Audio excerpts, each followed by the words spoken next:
Good morning, viewers. Notice window na sandok chariba news analysis meeting tabiri bapunamak po ahan bamakta da Aribam Reshma na taram na uchari ikai khuna uchari.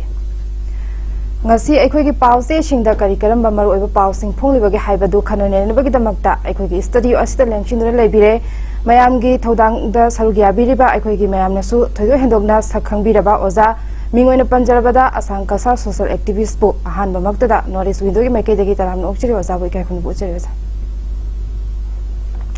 Ozang asigi aikhoi pauche singda tongan mamong da headline oina phongliba pau ama khaktang ahan bada lakhotjage oza masida hairibasi aikhoi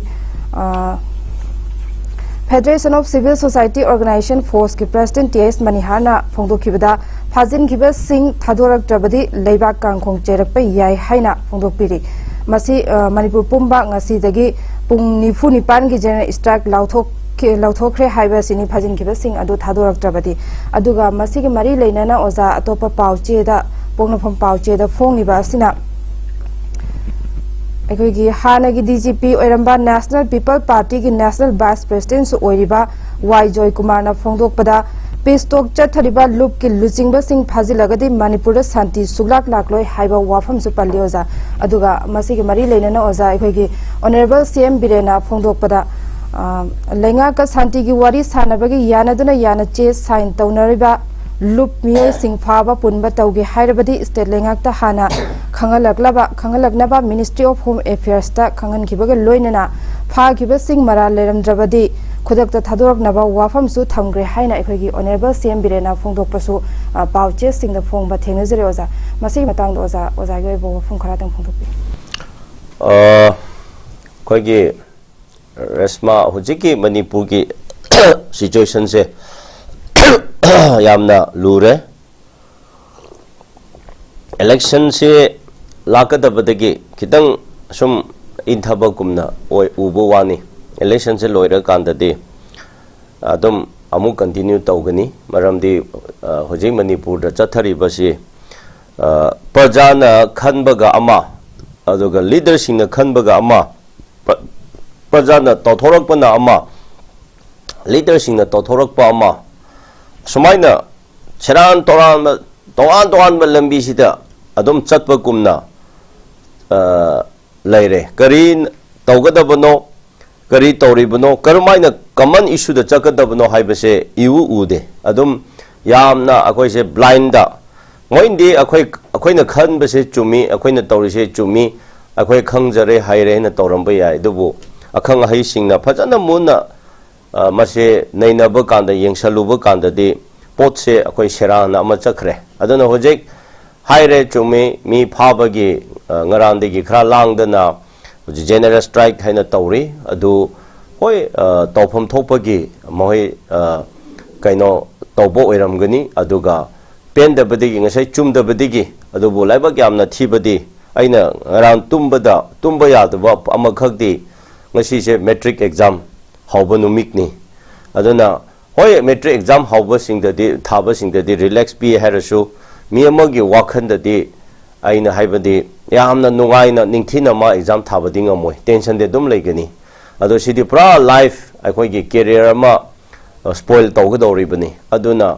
akhoi gi exam metric asina hena akhoi gi punsi tungi di asisu yamna important oiba luba thaba mani aduna karingba general strike na disturb tawbo oiradi exam se postpone tawba ama ko postpone tawbra madusu ama phajana sinbigadabani postpone tawdaraga da tarade sonda general strike kauriba tawba leader sing do da seso sing phajana hairaga masigi metric exam si gemtang mase focus piraga matam khara moina khangbiba yethopiba adugumba masu aikhoi tungi diamna phagani aduna hojek metric exam se leiri aduga sigi issue sina kamaina chatharagadabno exam gi manungda metric habise yamna important ne aba mi oiba gi education ga kaino ke career da aduna mi metric hek hobonumik ta sigumba general strike se haure aduga general strike se 48 hour ni masi loisandradi aduna togadra amu continue tawdra adurdi metric tharingai marak se da sumaina ban khang da strike khang da rally tawna mu leiradi akhoi gi metric thariba satri satra singdadi yamna sokpa haiba tare tension da mama ampa singdadi ayet apan de dum leitaba nate masi lei aduna masi thoki ba thodok se laibak thibani ne ai lojai tawdubu hojiki mi phaba aduga adugi tawba haibase hoi mayamna angak pasu dum oye maramdi wari peace talk tawgani haidana sign tawna rama matungda karigino adum amuka phagre haibagi pausena akhoi da taba phangi aduga ngarang moigi NIA gi Imphal branch ki haibatare SP nama thadobba kandadi moi case leiba case ka palaga adugi leiba gi phabani haina clarification ama akhoina paper da social media da go thena ki ba malai sumaina aduga sondana hojai fox na luchin le haraga mafam kaya da masi thadok ta ba yaroi released unconditional the release out the bani haidana hojai khonjang changsale aduna aina haijaning badi manipur da last 2023 gi 2023 gi May 30 gi hauraga chathari balan irang se hujik nemthadri irang tawri ba marak sida asik maina amuka irama thoksan ba haibase masi kana ngon da shokada bano kana ngon da mangba ta da bano haibase shu akhone nainaba amadi change aduga siliba tholiba tawriba mong se kanana tawbuno kanana sinbuno adu karamba jati bu karamba miwaibu victim taninga honabra haibasu nainaba phai hana phajana nainaba machangi aduna irang si toktri irang wa mayam si ware irang tokpiro irang si loisan biro solution pura piro haina marak tan naina ringe sida sikumba amuka thodok ama thokpa haibase masi center khangda bazara aduna akhoina hairi se center ki sincerity oidaba transparency leitaba accountability leitaba aduga center ki sanari bu potse manipur ki Imphal da leiriba valley tampaki mi singna mase sukhaina yaona khangba ngamkhidaba haise mase khwaidi laibak thibani aduna aina challenge tawjari hana so ai hairi masigi maram khangni rede aingonda unabla o ko ai challenge ngasi ju dum tawjari adu ikhang khangdaba kumna tawreba aduna potse kana sanari bno haibdo akhoi machine se da khanagadaba akhoi machine yenagadaba akhoi machine se da thana tawba rally tawdana akhoi machine ban tawraga tukan thingraga akhoi wagadaba mahutadi root cause se kanano virus se kanano sanari se kanano aiba midu thithoraga akhoina kyan tana akhoi gi lepa kanba natraga akhoi gi maphamdi fajana semkatpa mi prajabudi awana prajabudi khudong thiba natraga prajabudi disturb tawdabna phadro lekai amada mi amana huran khre hairaga huranbadudi phaba ngamdadana lekai da lairiba mayamduda awaba pibadudi akhoi chumde ba adudi akhoi chawkhatpane na lawde lekai gi maraktuda kanana hurali kanana thi phaijali kanana hunjali haibdo thithora kanda mi aduda khakta pijar tawra kande praja lekai mayamdudi nungsichana leimina bi ai haba akhoi di huranba mi dudi phade huraba mi dudi khangde huranda ba praja mayam sibu taisanalaga amaga chiknaraga sharu hunjalaga ko khanaba mongda akhoi tareba aduna yango sonda lanje taramathoi shure praja mayam na akhoi lan pamdare khana pami khana pamde peace lawra solution bio ware mi kaya sikhibuno yung kaya thadokhibuno relief came da mi kaya lairibuno haibase mayam na khanglibne aba masi hanna lotion bio loiraksida lairingal maraksida sumaina amu pharaga chakra na hujite sene irang ma oigidoreba maraksida amu ngasagi government yauribani initiative lawribani knowledge lairibani government na madugi agreement peace talk agreement tawnaba kampuduga government initiative tawradana open ceremony tawdana sarkar yauna tawriba potuda hojik sarkar na government na khangdaba mongda hayaba mase adu tawramladi aduta asidi phaki tareba asidi joker tare aduna hojik paper da matungina khoigi lengakna haijari makok oibasingna madu maral leramdaradi thadokani aduga adu tawri haibase asondana maitei mayamna praja mayamna madu yaroi haidana khonjan changsale adu ngasi general strike hanthokpa wafam leite haidana movement amadi changhreba sonda government adi madu yangsangani adu tawgani haina khangadabro adu di central government ga state government ga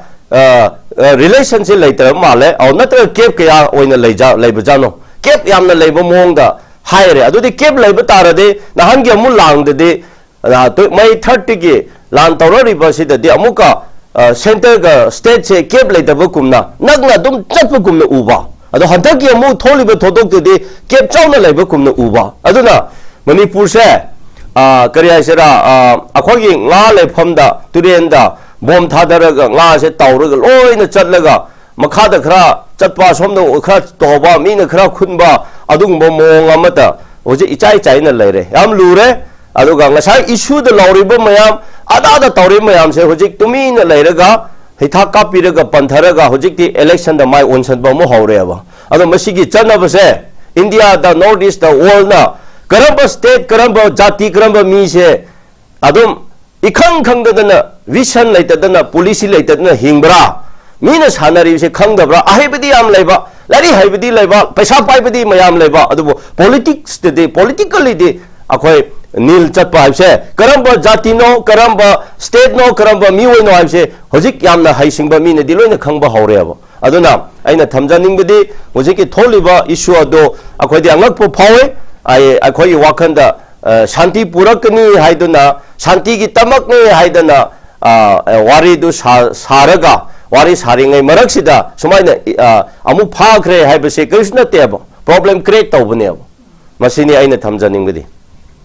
Thagachari Ozana su Pasarba Wafam Maru Wafam Kaya Thambikre Ozana Panbiki Baduga Mari Lainana Ikoigi Bosemgi Chairman Akham 𝐀𝐍𝐀𝐋𝐘𝐈𝐒 Joy Kumar Nasu Apel Tarakpa Ikoina Pauche da Phong Bathengazare Mahiroi Singhi Khanbiduna exam manung da ban blockade tawbiganu haina Bosemgi Chairman Nasu Phongdokpasu Thengazare Oza Aduga Makha Chatsajarappo oina Oza Masida Hairibase Political dialogue chathaduna waroishin puraknaba honari haina ekoi honorable chief minister na phongdokpa thengnajare masida palibase oja ai hapetang pathokjarake manipur da haujik thoklib irang asi political dialogue chathaduna waroishin ama puraktuna mahausagum tangdu leitaba phibam adu hanjilaknaba yamna kana honari haina chief minister nongthom birena phongdokre haiba pauche singda phongba thengnajare oja masi matang da so oja hapetang mafung ba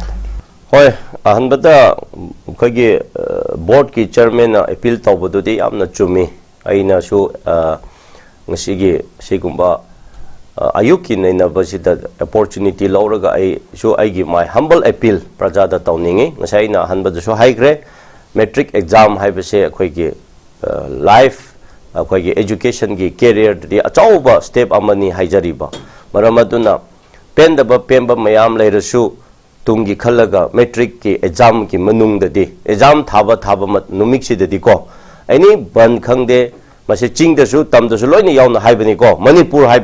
manipur da ching oigera tam oigera exam thaba matam numit adu da di dhana tawre rally chare strike tawre haiba kumba se akhoi yaring akhai leita ningai di honna se kayamo pendaba leiningai honna su exam thaba marak numik simak da di akhoi kitang relax tawbi bana chumgani maramdi students in chapaya harasu tension di dum layabako maram environment du phajade haba aduna hoi ngasi je laibak thina timing budi ngasai ki mi phaki bagi maramna exam he hoboga sonda se so sing khrana akhoi gi ban kawbagi strike tawbagi timing du di ramna laibak thina adum kriya sara thena gre ta gre haiba tare adu amasu loina reasoning di way adubu masai exam thaba haibase metric haibase aina akoina chawkharak patam akoi lairi tamlapane na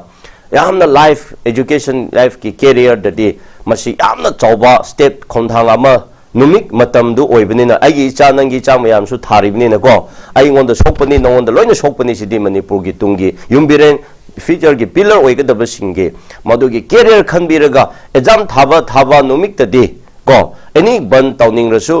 general strike oigera ma oigera masidi tawbignu haibase akhoi mayam changlaga appeal tawse aduna akhoi lebaki tamakta phajaba image legacy ama oigani abido aigi site gi su appeal tawjari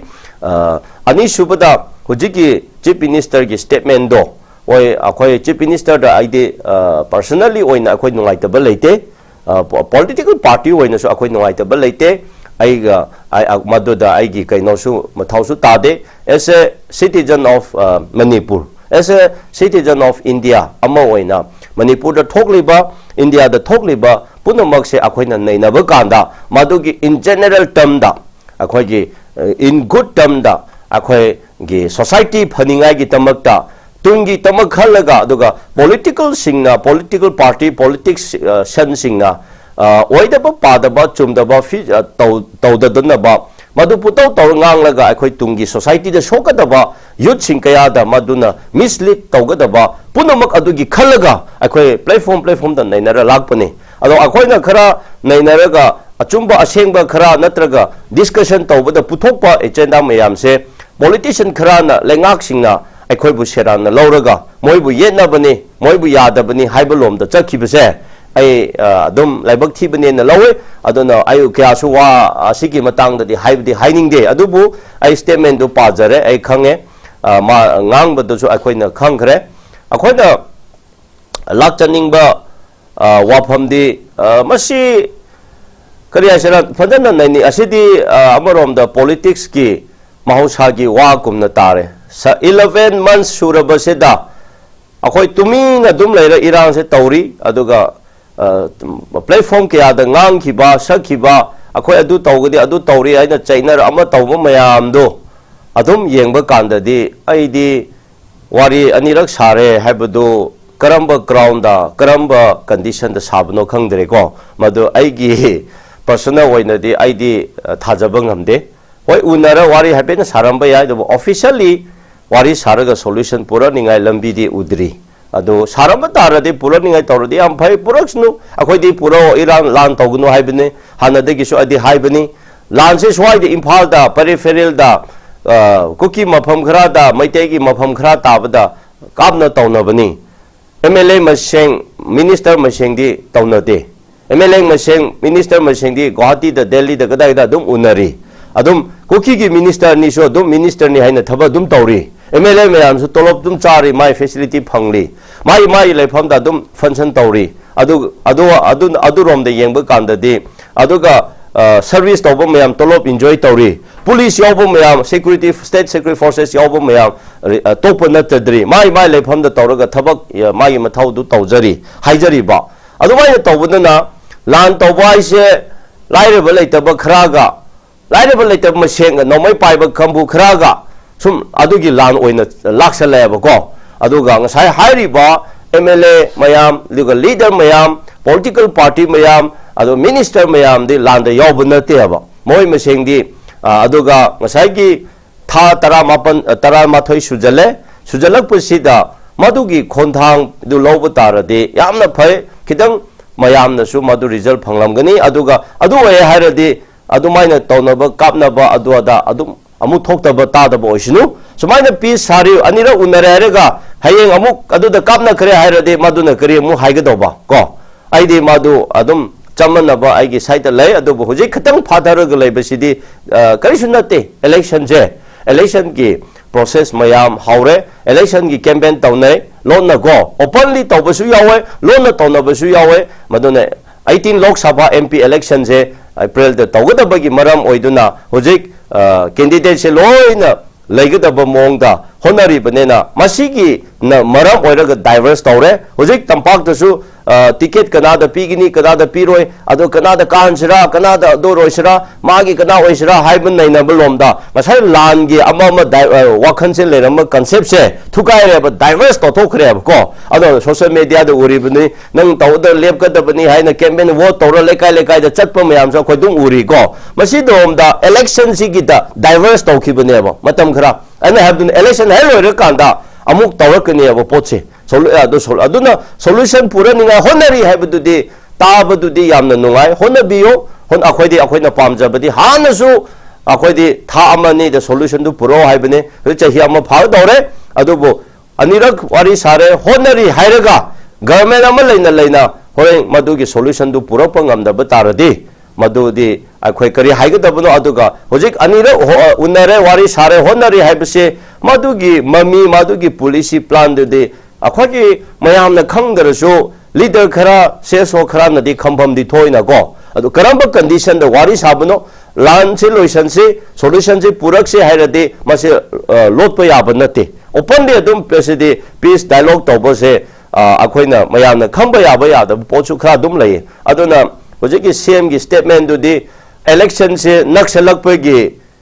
adugi statement oiba jala ta sengna thamoi digi thokpa natraga the saying a thabak tawribagi madugi statement du oibajara haibase aingon di controversially adu hojik sanariba center na sanariba tauri punamak sidi election gi adum kariya sira meles ko asigi bargain or natraga karing badung ba khudong chaba ma lawningai gi policy mayam si tauri bani adubu laibak thibadi manipuri praja singse maru oina akhoi karamba mina lanthali karamba akhoi bu tuhaninga honari haibase manipur gi praja singna khangdaba masi udaba kumna chatliba tauribase aigi tamakti laiba yam thibani na aidi doin lawjai thagachai oza ozana mamalyam laba tasing laba wafam kya thambi khre oza aduga makha chathajarak po oina oza masida hariba si ekhoi gi ichel express pauche da phong liba paw makhaktang lokharabada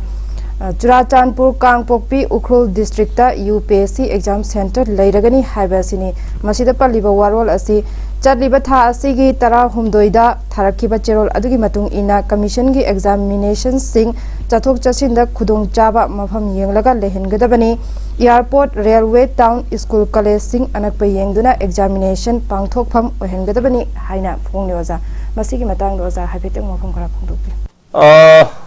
Reshma asisu asiga samnaraga akhoi nainagada potu adu anaubo pawnate mamangda mayam ko sigi hek 3rd May da akhoi gi problem se thokpadegi war se thorakpadegi akhoi mayam ase Churachandpur da function tawba hauba tawba mayam leikhre moi gi college university su ko autonomy pidana aduda adagi tawhanbagani khotkani haidona tawba mayam CBSE da affiliation tawramba mayam amuk kakthale khole haiba mayam aduga medical ki exam kari no exam mayam se thaba yadabi guwahati da ko thaba adugi online da thaba mayam masi akhoi mayam na uri bani ko even akhoi gi state force ki security police haiba tare IRB haiba tare commando haiba tare MR hairasu recruit tawba mayam akhoi gi pangai gi police training center le ko puni center asifawbu dasu khudong chadare haidana Assam da challaga training taholibani natra simayam uribani haba sumaina mathang adum lae aduga kari no atopa mayam su dum akhoina ure sedi kari no hairaga hoji situation na compare tawraga tawba thokpa punamak tuni maramdi moisu imphal da dilakpa yadre aduga maitesing su aduda chapadi yadrabanena adu tawuda bobu madudi hoi mi oiba hingba punsinina akhoi gi humanity crown da tawbo oiramani tawbara haina su adum lawjai adubu akhoi angle amada khangadabadi lanse question malakpade akhoi ichinaw maitai singna kampopi chapa yadaba ise chahiama pharaga dore ko Churachandpur changba yadaba ise chahiama phaga dore more chapa yadaba ise chahiama pha dore moiju imphada lakpa yade haire adudi sikya kuina chatharaga dabano sumaina ai wakhanda de akhoina hingmi state amada hingmina raga jati amana natraga government gi any officer amana maduda changba yade yae changba ngamde haina sum tawn leiradi masidi a sign of separation ko akhoi separate ama tawkhre haibagi potsat ama adum uwe adu mase akhoina hoji haiba kanda mi khana di taning roi mi khana di shaugani adubo aigi observation da di separate gi system da separate gi style da chatharaga hinglaga leirabnena koki gi chinaw sina imphal kumba yadre haiba tarade ichinaw tampaki mina Churachandpur kampopi chapa yade haiba tarade adudi kaino ma tawrapudi tabnena ko adu eradi masai lakpa yadabnena ada adut laibiyo adu tawbiyo haina mina haibadu potu chumlakadaba mong da tawrakhre ba aduga hairibadu center na su tabina lobidna tawribani haba aduna ngasai madu punamaktu pamde tawholoi hairadi center na hana mamang ngaida tha ani hum he thokpa kanda problem se solve tawthokadabani haba solve tawkhradi loirena adu solve tawdringeda solve ti tawdadana solve tawningai di honadadana madu mathang tawrapado madu kari policino kari plano kari karamba agenda no haibado akhoina pha taba tarena madu phap ta da mi sing gi amang bane na kari amu hai gani aga achumba hai biraga achumba tak biraga achumba tambiraga kanda pusau da sawe ko pulan da lange adubu thabak oina di tapna adum lae aduna aingon da hairo hairadi adugi topic tu di naina ningde lusu lude tawriba tothoriba do achumba ne na khoi haiba tai ngasai na haiba do imphalak ta bataradi magi portion amadi center di silakani ne adu silak putu da akhoi na saugada banate madu da point na te ba adubu changba yadaba lakpa yadaba chappa yadaba sidi karamba mongda madu changhansara lahansara ba solution di thi de na adu thigada bane ba madu ni important ne ba madu da haigada bane ba adu thidaba tarade aduna aina haining besidi ko khoi ki handaki kaino situation sidi mi ni se khana wa mabani exhaust toraga 2-3 phoba dum khana hangeni ye resma last the exhaust toraga animak tu khre hai kan da ko adi la thangkan kani awani adudi mabani amu khana roi ko nang tawra roi ko hoi adudi aina haiba ilo ko hoi adudi nang na sil loro mana sil loro nang na sil da lero nang na sil lero hai na ko last da akhoi share phala da kg on ba kum na ko animak se exhaust to ba kan da potu lag do re ba dumai lag kani ba ko adubu laibak thibadi akhoi moina mohagi ama leijarasu aswaida leiriba mayam haiba tare ichi nau tampak ki miwai kaya tampak da leiba mayam sina masai na haiba do karamaina common voice pigani karamaina mase center da akhoi na wari sagani karamaina center da convince tawgani karamaina center na akhoi gi issue se phap ta bigani karamaina center da akhoi na fight tawgani karamaina center da akhoi na strike tawgani karamaina akhoi na center da phap ta hangani haiba gi lom da disu chate ba center da nganga da ba tension ga da ba shauga da ba khana ga da ba center da bonamak hai ga da ba potu hai da na ason da diverse tawraga amada unkalaga tawrakpugi pot su mami khara ta ba adudi taw kai de go taw aduna khara leraga yengo imphal je hojiki train si da chatharadi afaspa mu halakani faspa thokani hoje law and order asi akhoina masi hai bse gyan ita ta de go khoi de heta sawe ba aduna akhoi kari hairuni adubu haida ba yade hayeng akhoina adu hairamba mayam do lakpa kanda akhoi da sauba mayam so dum as akhoi soigre haiba matam so dum lakani adu hojik si yamna sensitive oiba oi aduna punamak si madu ada exam thaba ya de haiba gi adu di minority issue ne but the major issue di kari gi tamakta lanse solution pura handabno one kari gi tamakta maitena kampopi da churachambu da chappa yadabno kari maram gi tamakta kuki ichi naw singna impha da lakpa yadabno haibisidi naina deba masida hanna naina ga dabne ba sister madu gi potu leitaba tarade mai leifam da ai impha da chappa yade ai bodu hatkani haibane na ai bodu togni haibane na ai kampopi chappa yade hairade ma kampopi gi thabak tu masu impha da tobu tamne ne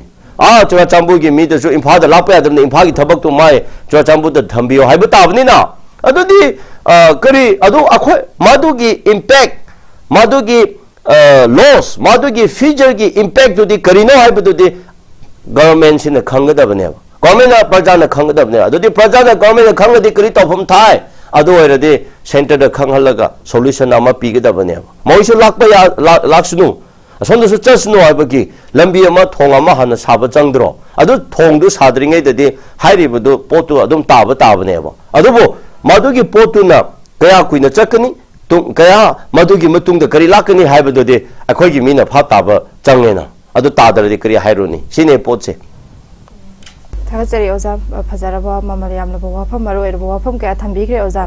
aduga akhoigi makha chathajarakpada mamangi paw singdagi kitang thaidok charaga oza masida haibase akhoigi agriculture department na sinduna cm secretary ta bangthokpa achamba thoram amada ngasi manipur gi chief minister na fertilizer management system haudokre laumi singda har matik chana fanganaba fertilizer management system haudokre haiba sini masida palibase thoram aduga mari leinana chief minister na high government gi mathau asi miyam da leiriba chamanaba amadi chingnaba sing asi kokhanduna yamna transparent oiba lenga ama oiba oina chatpa haiba asini afaba lenga haiba asi praja singbu nungaiba amadi transparent oina thabak tauba aduni haina palli oza masigi matang dos oza haipiteng mafam khara phongdupi hoi adugumba thabak to di government gi department gi tawphum thopa tawbani na ko afaba pot nuni akhoina madudi thodong hendok na hainingai leite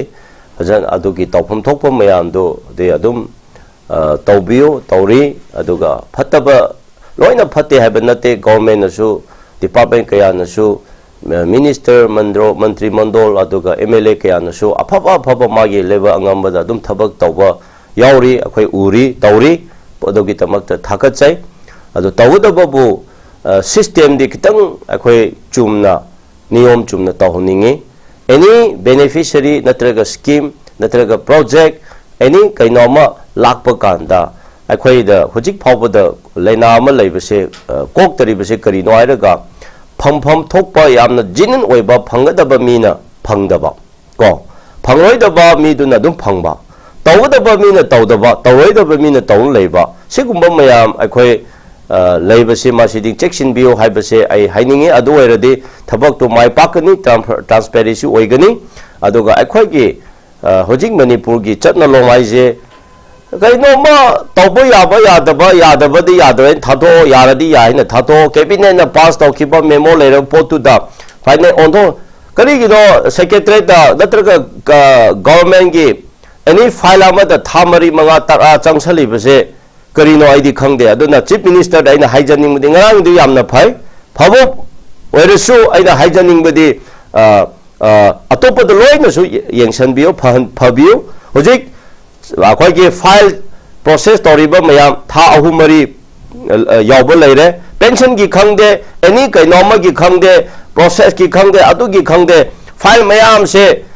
finance gi da chief minister gi da tha manga ahum mari leiraga hojik phabo thadok taba secretary gi file mangba thadok taba adu de som department na thaba tawba yada dana leiba mayam se akhoi thena dabana te thena ai ni su hojik ai proof piro ai su chief minister na sauraga de angon da hires no ai proof pi ge ba ko magi office ta hojik akhoi gi area gi khun gi yam kana ba file ama leiri ba tha ahum sujale ba ko tha ni sujale ba do kari no tha ni file bo adum pat ngai jara phangde ba du ka kamai la khole pak chokhan ni department chokhan ni haidana haibas su pharak ita ta aduna hojik department gi director mayam officer mayam adum haibangam da bai wa da ne ba file se da ngai thong ngai sin ka ba duna matama sonda thabak ti execute tawgadabdi matalang thogadaba date march ki munung da lotion gadabdo sonda file thadorak dabdegi madu ngai na matam se chakhiba aduga retire thogadaro retire mamang da director dun officer dun phajaba thabak ha topi ga ngai ring da sonda akhoi gi file lak tapna retire na ta thokhiba anoba mu lak paduna matam mu lobo ko akhoi da sumaina chaman nandana mayam leiri health card haire ha khoi gi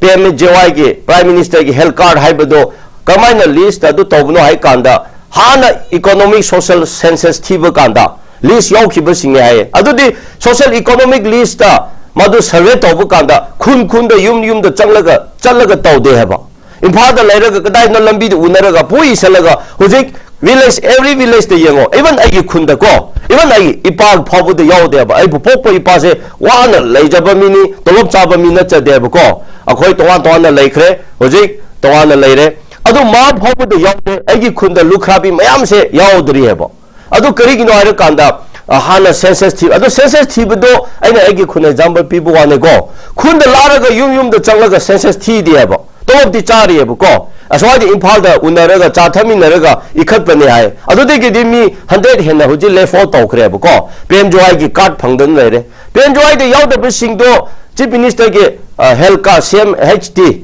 adu tawgni henna tawre adu amuka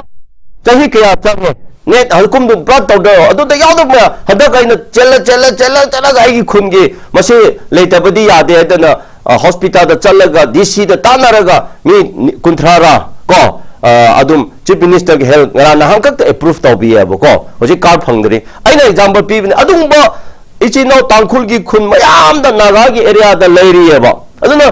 aina hanging bidi prime minister health card se pai ga da ba mi na pai da ba pai roi da ba mi na sum paisala ga leiba chief minister ki health card se so pai ga da phang da ba mi na phang da ba pai roi da ba mi na paisala ga leire अखोई फाप तादे अखोई की करी हाइसेरा horticulture की green house हाइरे green house से अतसे मफम दे चिंग चलो farm मताउपम चलो लेतेबो अदुवा असवाई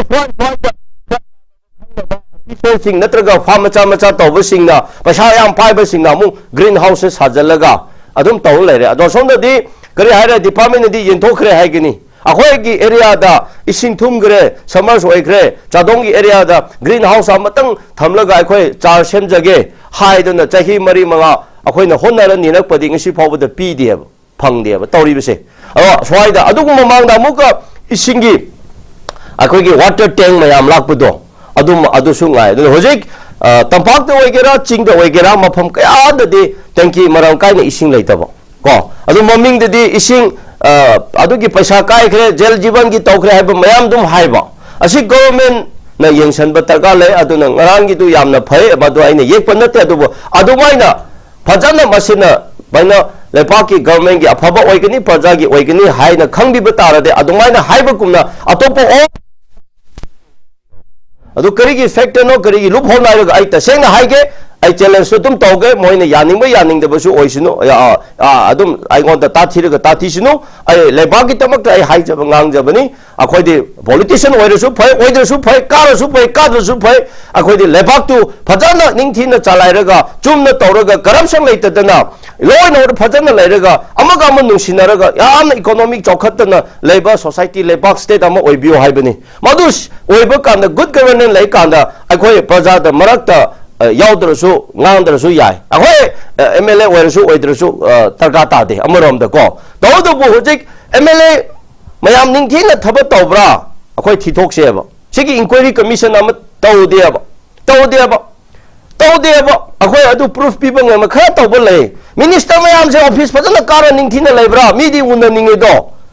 minister haisibu maite gi minister ro naga gi minister ro Minister of Manipur pun begini office macam naina public unabagi grievances ki liable teba mi kena kumba terkala besing unaningai ma pigi dam natro ojik lansi the opportunity to loga minister sing office kana su lagna deb ma yum the la officers in the file pura ga minister sing yum the khong da ngai thongan da ngai ga leba khak ne adodi officers sing employee forward the unabungam wari projadi koi unagni my kender unadan leireba ta sena haige ba si to ko ai experience phangje ba aduna akhoi chief minister budi magi sem banglo da dum leireba ne na 24 hour ma phajana hoi magi timing tawraga yamna busy schedule da taweba adu atop minister sing se tawamgani adu ngalaga minister minister na koren adu da pungamani phamjan ba numi chumna dum phamba nga da function ama chase adana minister mayam pura dum puja chatpa sondana file chuga da ba thaba tawda ba mayam di tawda ba karambale pakno sibu system sibu afaba government na sibu system of aina habsi BJP da chaiba nate aina habsi government da chaiba nate akhoi gi phattaba system ama heavy da ma leireba si hongda ba yaroya ba function do amana chacha sununa atopudi office karaga lero na करीगी नो अब file अदुना minister की file अम चंग बाइसे थाहुम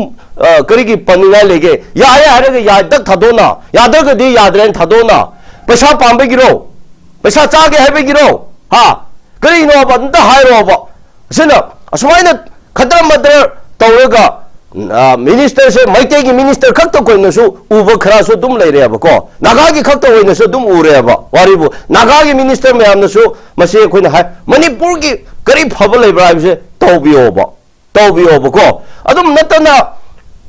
chief case की अदुआदा की फंक्शन द वरे वा खरा ngang हप्ता माले आद चले लेपे हलपे असोंद ऑफिस ती सुका का दे ऑफिस टू द कारगा मागी डायरेक्टर सिंग ऑफिसर सिंग कमिश्नर सिंग द टेट अप तौरग लेगदबने ऑफिस द फंदरबने ना सोंद ऑफिसर सिंग खराना पुकचें चाउदबा वाखन सेंगदबा पुकचें सेंदबा मी सिंग ऑफिसर खरा सिंग तौनिंग तवा मु तौरे अब तौरी थबक से लीला से अइना हाइसे कनादसु आई इंटेंशन लेब नते को अइना कइनो त नते अइना थेनरिबा मणिपुर प्रजा मयामना थेनरिबा अदु ngang ngamdaba mayam akhoi thane pension ama tanaba kanda karigi chahi manga yawningai lebrone pension taningai mai phambam tokpa dubu karigi chahi ahumari changningai lebrone karigi tha mala taruk numi chok thabang leitaba kumna secretary da cheningai wahaningai legene ahan adu da wari ne go asini poche aduna Reshma kari haigadabuno Manipur se lawba hangmadadi Chief Minister na so public platform da ngangmada yamna tabadi nungai yam nori toraga harawa praja na khupa phuda aisu nungai tawrebo mana haibadudi yamna phaningbagi mayam haibale ma oina loina tawhoningi amaromda tawbra tawde aduga ma na so magi minister singa madu yengsanbra haibji yengsa magi apamada sum chanaba wase public platform da ngangba kanda de asigumba Manipur da issue irang laitaba kumna du ui tawdabu reality da ko reality da krasu leba yengba kanda de pura masala ne every department every secretary se masala ne abo masala ai je loire pura loire aduga mantri kana minister kana office lakpu ude karakte aduna office ta unaninga lakpu kanda ma laitre ka unagni yumda challe ad busy way program challe chora challe lohongba challe haire adudi ma minister do ai minister natro akhoi suggestion pinning bele akhoi na wari saning bele adu ada gi scheme gi contract gi nate le ba gi da akhoi suggestion pinning bele ba adu unna se bu kanda lohongba challe chora challe gari mayam challe adu challe chief minister gi da ngak lai to mai office to phamla karona kai tamakta note gi chief minister gi office to phamli bano ba ai se pha please chief minister na su sitabio chief minister na su sitabio ba kadai chakrabra yum da challe quarter da chief minister kauro chakre hai office to challe chief minister gi chakre chapra chatta khangde go moi gi worker sing na pakhum pi gi mutung ina aure adu dia khoi na loi chief minister gi yum da di chappa ya ponte do chine da unda budi ya ponte do adu mi mayam no unna ning ba se ai minister ne have unna ning bani ruti wa ma na khairo na ase no mikta unna ba ya ni adu gi pumda akhoi na Nagaland chappa kanda yam phajaba ma ai haijage Nagaland chief minister do uge chakpa kanda moi form ma le ba moi gi adu gi waiting room do the control room do the chalaga form do the agi number maming matha maram loi ni pi gani ko pisan khrani hayang moi gi pa duna natraga secretary cm gi secretary gi mi sing duna nangi do pung hayang hanchik date asupta appointment do seda haiba akhoi da haira ya ba ko yadraga na yadre haiba haira ya ba adu phaje ya ba akhoi gi di dark pisale receipt chale cm gi de yawbra yawdabra khangdre ba marak se de ko mana pabra padabra khangdre ba kaiwa sense mayam hayo raga akhoi na draft to memorandum khangde application mayam je receipt chalaga cm gi da pisan gani ado cm di padabu kumna ure ba reply to people like te ko ado ko mi unaba appointment system su phajade phone pudo to ga magi khangna chana badi puchang da chang unagani ba ado yamna important way ba lepa ki value leba mi BJP party oigera oiroira adu tamabu support togera tawredra lebak nungsiba mi miyam yauriyaba aduna unase ai kanda de unadeba ha haibi de begira khangde appointment pi deba tawrise adumaina minister miyam su unaba yam luweba ai senga haigeba akhoi di khi khre adu kamai lebak chawkhakadabno kamai lebak chawkhakadabno kamai lebak semgadabno oithokte ba aduna aidi asigumase aidi yade aduna adubu kari upai le praja sing su phata da sigumba phata da ribne na akhoi waba tai khangba tai aduna sigumba chanari ba corruption gi oiba bribe oiba yamna equal leba praja nungsiba lebak nungsiba wakhalom da aina leader ma oiraga madugi thabak government tawdaba thabak tawdaba taradi lebak se tamna lathomna gani ko akhoi hojik maitei macha mayam su paisa paiba lebak yam nungsiba kathopa duga atotopa Manipur macha me imphada Manipur da lining da bai wakhan mayam akhoi de share tawrakre ai phawda asum akhoi Manipur se haina ahan sing khugal lir akhoi na madu langna saktana lapu potsida akhoi su imphada lining dire hojikti ko Manipur da ai lining dire ba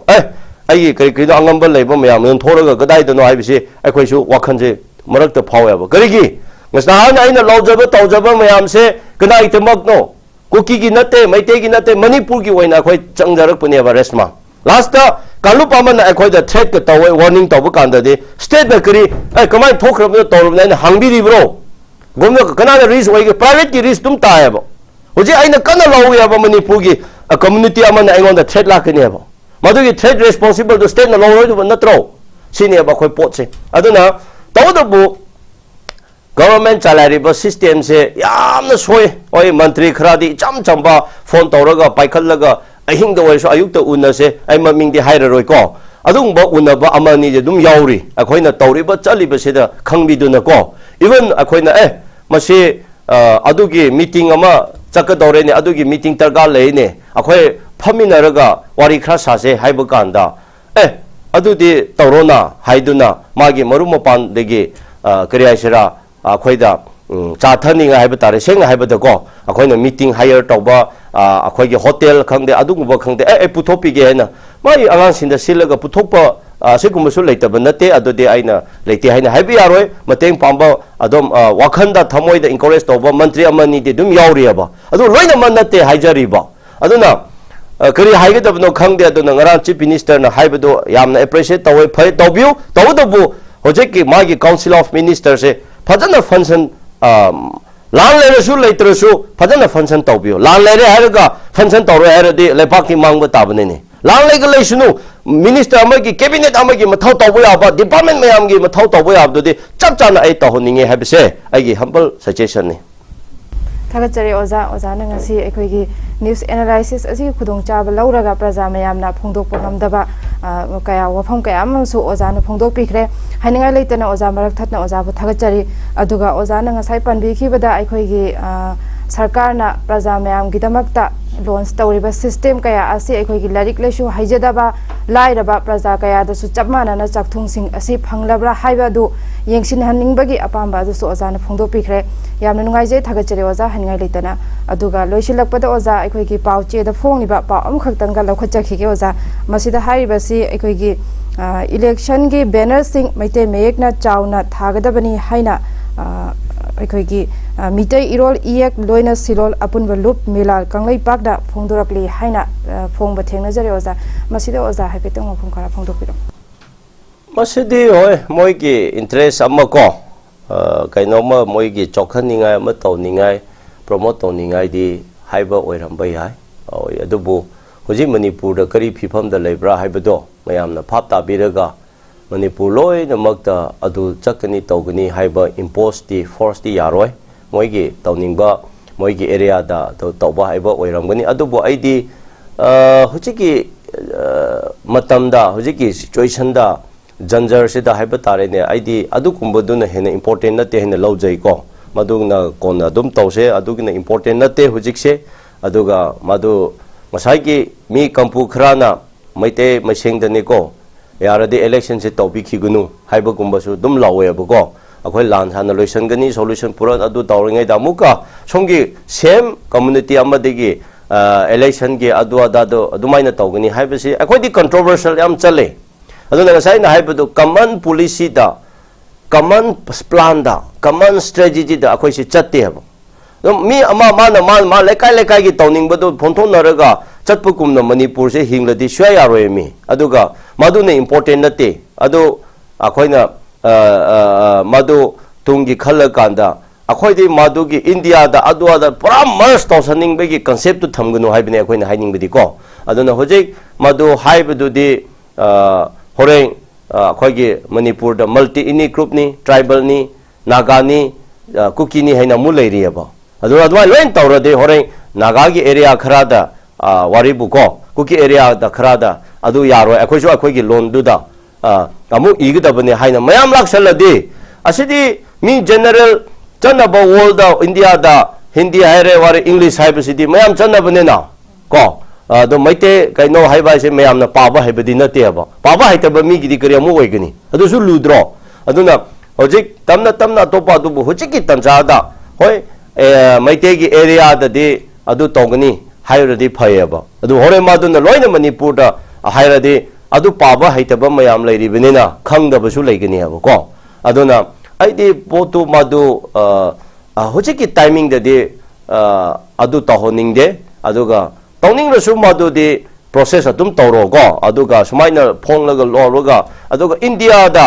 अखोइना पूरा full endorsement पीरगो चटपगी कइनो से तौबिगुनु break खरा फारो अदुना national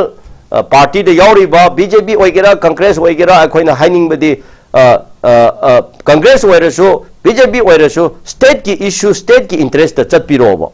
अखोइदी national party ओइरेना national दा फुल अदुम इंडोर्स तौरगा चकनोबको मदुदे अखोइगी तुंगदा अखोइदा तुंगदा सोकदबा काइरकदबा अखोइ लेयबो अदुना अखोइ पॉलिटिक्स तौबा इसे सुमाइना मखलानी ले अदुगा politician mayam politics tawbu nate maming the politics ki uniform hapchabani singumba tungi kan ama mai khangdaba aduga seso mayam sisu seso ni hairaga yamna vision leina tungi manipur gi natraga lepaki phaningai semkaningai nungsichana leiningai gi frame kaya maduto honaba yaudaba nate honadaba khangdaba mayam sudum lei adugi seso ne aduni haina tawraga hetta karinoma magi one sided ta natraga